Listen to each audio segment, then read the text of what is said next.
Hey guys, Nathan Hutchinson here. Hope everyone's having a fantastic day. I got a lot of questions based on my last sales video, the #1 skill to master in business. So basically the questions were, how selling changed in the 21st century. So I'm going to cover that quickly today.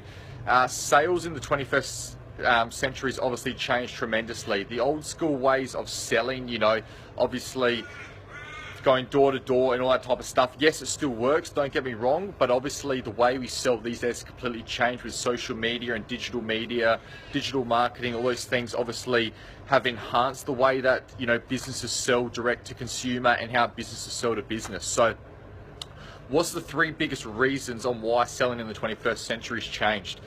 #1 is your buyer is busier than ever before. We all have so much more to do than we ever had before. We live busier lives. We're constantly on the run. We're constantly running meeting to meeting, every consumer in every business is busier than ever before. Second one is your buyer is more educated than ever before. Your buyer knows more about you, more about your company, and more about your product before you even get through the door with a simple thing in technology called the internet and a Google search. So there's no way that you can bluff your way in business anymore. Your competitors, no one can bluff their way because your consumer is just going to do a quick Google search and find out everything they need. So your buyer is more educated than ever before. And the third one is your buyer has more options than ever before. So what separates your product from the one down the road? And price isn't the factor. If you're selling a product for $4,000 and your competitor sells it for $2,000, that's not the reason why they buy from your competitor. Price, when value exceeds price, price is no longer the problem. Okay, so how do you overcome this? How do you position yourself? Yes, social media is big now. Yes, digital marketing is big, and Google and the internet and stuff. But it allows anyone.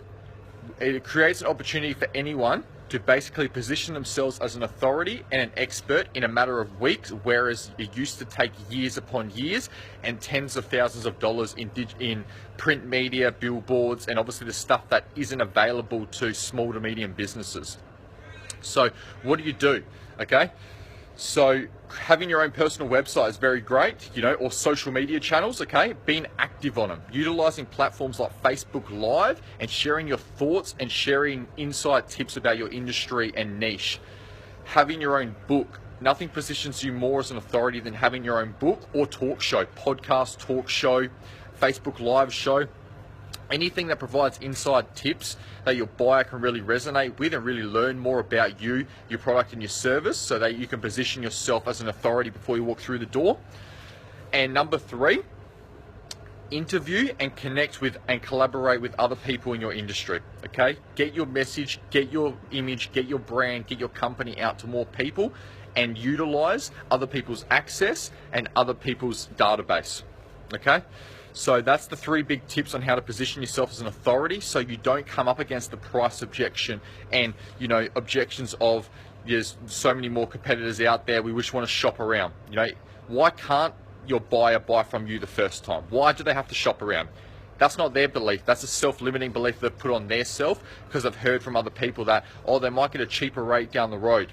But if you build enough value up front, people buy from authorities. People don't buy direct from the cheapest price. They buy from people who are an authority, and they buy from people who they believe can provide them the best service, the best ongoing service, and obviously is an authority in their niche, and they know if they ever have problems, they can come back to that person.